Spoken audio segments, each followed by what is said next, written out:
भारत के सर्वश्रेष्ठ युवाओं को तुच्छ समझने वाला कोई एक अकेला शख्स नहीं है, बल्कि पूरा एक गैंग है। इसमें कोई अमेरिका में बैठा है, कोई जर्मनी में, कोई ऑस्ट्रेलिया में, तो कोई भारत में बैठा है। ये सब वैचारिक रूप से एक दूसरे से जुड़े हैं। मित्रों, ये लोग विदेश में बैठकर यहां के युवाओं की तुलना कॉकरोच से कर रहे हैं। विदेशी चश्मे से देखकर ये साबित करने में जुटे हैं कि भारत में बेरोजगारों के साथ अन्याय हो रहा है। उन्हें हम बताना चाहते हैं कि हां, भारत में बेरोजगारी है, लेकिन जिस जर्मनी में बैठकर कोई भारतीय युवाओं को ज्ञान दे रहा है, वहां भी स्थिति बहुत अच्छी नहीं है। जर्मनी में बेरोजगारी पिछले 12 वर्षों में सबसे अधिक स्तर पर पहुंच चुकी है। मई 2025 में फरवरी 2026 के बीच हर महीने औसतन 16,000 लोग जर्मनी में बेरोजगार हो रहे हैं। 8.5 करोड़ से भी कम आबादी वाले जर्मनी में 30 लाख से ज्यादा लोग बेरोजगार हैं।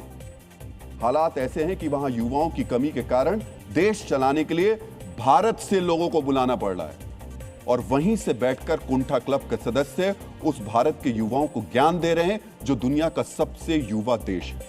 और सुनिए, कॉकरोच जनता पार्टी का रचनाकार जिस अमेरिका में बैठा है, वहां पिछले 1 साल में अमेरिकी मूल के निवासियों में बेरोजगारी का ग्राफ तेजी से बढ़ा है।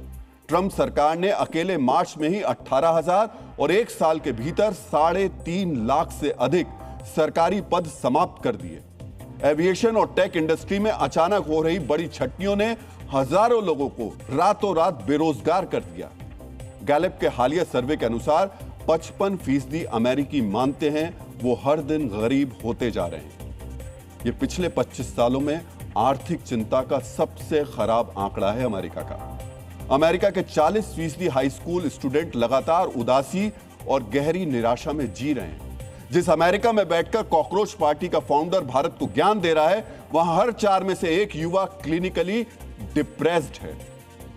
भारत हर साल करीब 8.5 लाख ग्रेजुएट इंजीनियर तैयार करता है, जबकि अमेरिका में यह संख्या सिर्फ 1.4 लाख, 1.5 लाख के आसपास है। स्टेम सेक्टर की बात करें तो भारत से हर साल करीब 25.5 लाख छात्र निकलते हैं, जबकि अमेरिका में यह आंकड़ा सिर्फ 8.25 लाख के करीब है।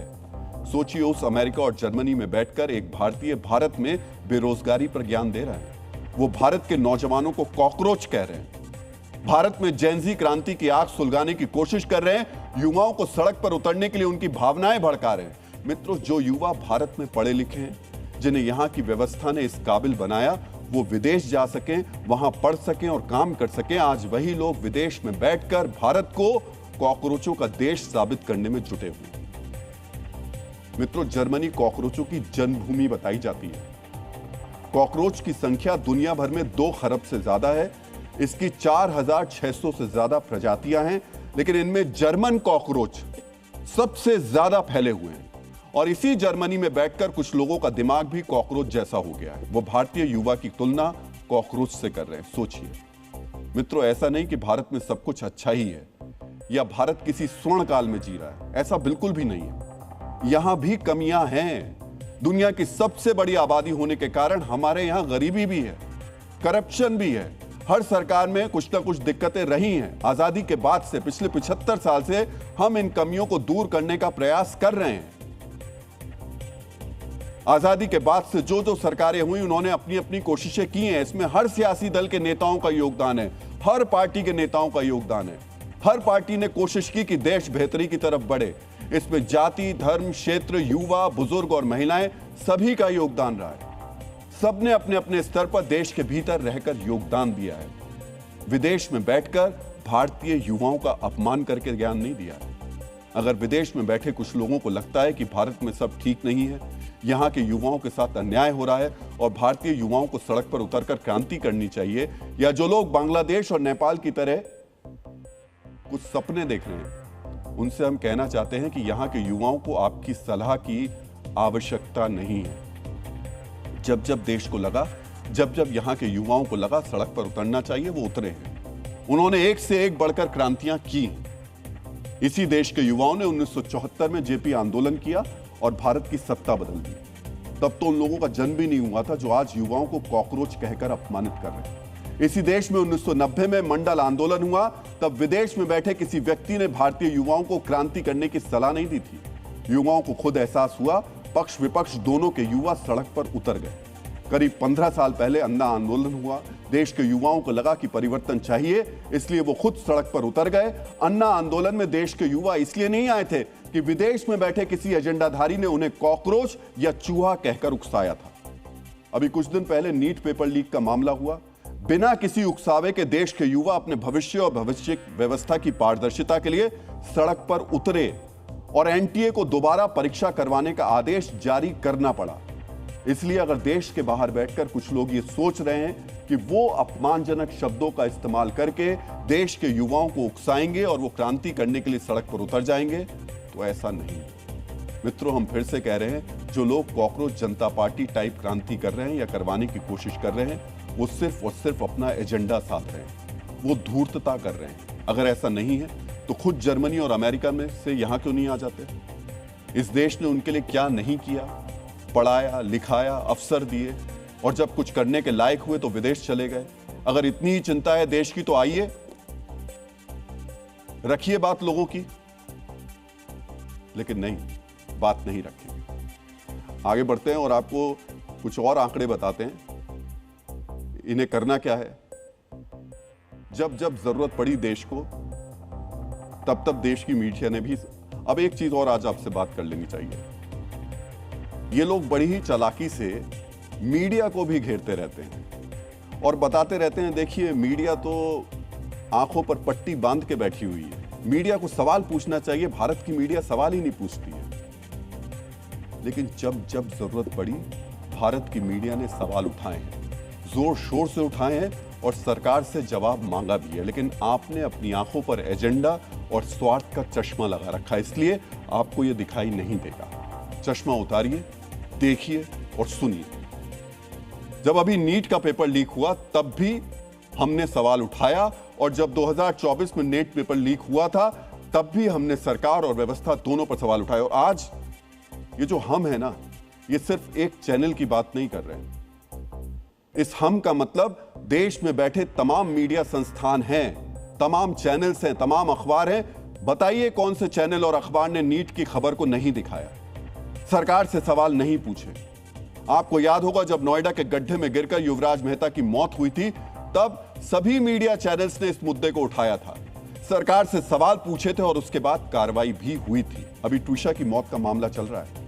आज ही खबर आई कि केस सीबीआई को सौंप दिया गया।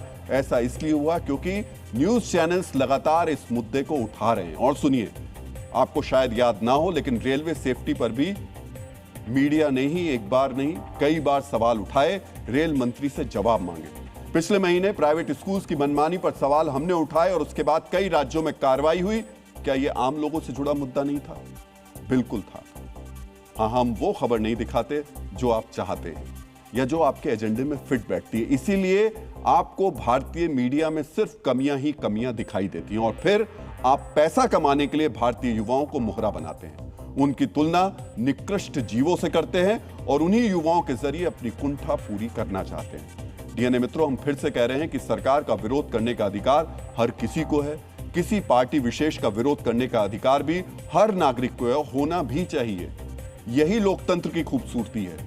लेकिन किसी सरकार के विरोध में अपना एजेंडा आगे बढ़ाने के लिए देश के युवाओं की तुलना किसी निकृष्ट जीव से करना तुच्छ मानसिकता को दर्शाता है और अंतर्राष्ट्रीय स्तर पर फैला ये तथाकथित कुंठा क्लब कॉकरोच जनता पार्टी के नाम पर यही करने में जुटा हुआ है। डीएनए मित्रों, जो लोग विदेशों में बैठकर भारतीय युवाओं को कॉकरोच कहकर अपमानित कर रहे हैं, उनमें और नॉर्वे के सपेरे संपादकों, जहरीले पत्रकारों में ज्यादा फर्क नहीं है। फर्क सिर्फ इतना है कि नॉर्वे वाले विदेशी होकर भारत पर नस्लीय टिप्पणी कर रहे हैं, जबकि अमेरिका और जर्मनी में बैठे एजेंडाधारी लोग देश के सर्वश्रेष्ठ युवाओं को कॉकरोच कहकर अपमानित कर रहे हैं। दोनों का उद्देश्य एक ही है, भारत और भारतीयों को नीचा दिखाकर पैसा कमाना। ये जो तथाकथित कॉकरोच जनता पार्टी बनाई गई है और जो लोग उसका वैचारिक समर्थन कर रहे हैं, वही लोग नॉर्वे के जहरीले पत्रकारों को यह मौका देते हैं कि वो भारतीयों पर नस्ल भेदी टिप्पणी करने का दुस्साहस कर सके। हालांकि जब नॉर्वे के सपेरे संपादक का सच से सामना हुआ तो वो गायब हो गया। नस्ल भेदी मानसिकता वाले उस नॉर्वे के संपादक ने बहाना बनाकर जी न्यूज से बातचीत करने से इनकार कर दिया। ये बहाना ही बनाएगा, क्योंकि जिसके मन में चोर होता है वो ऐसे ही भागता है। मित्रों, ये जो तथाकथित कॉकरोच जनता पार्टी बनी है उसे खुलकर विदेशी समर्थन भी मिल रहा है।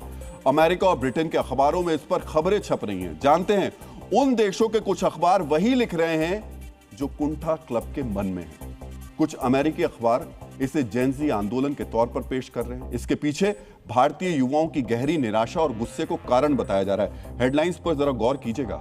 कुछ अखबार तो यह भी रेखांकित कर रहे हैं कि इस तथाकथित कॉकरोच जनता पार्टी ने इंस्टाग्राम पर बीजेपी को पीछे छोड़ दिया है।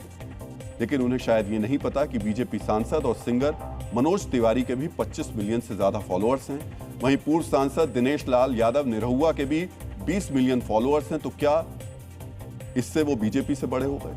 मित्रों, जो लोग इस तथाकथित कॉकरोच पार्टी के फॉलोअर्स की संख्या बताकर बड़ा बनाने में लगे हैं, वो असल में कुंठा क्लब के एजेंडा को आगे बढ़ा रहे हैं। मित्रों, इस तथाकथित कॉकरोच पार्टी के 2 करोड़ से ज्यादा फॉलोअर्स कैसे हुए, ये भी जान लीजिए। इस कॉकरोच पार्टी के फॉलोइंग बढ़ाने में पाकिस्तान के लोगों की भी बड़ी भूमिका है। ध्यान से सुनिएगा।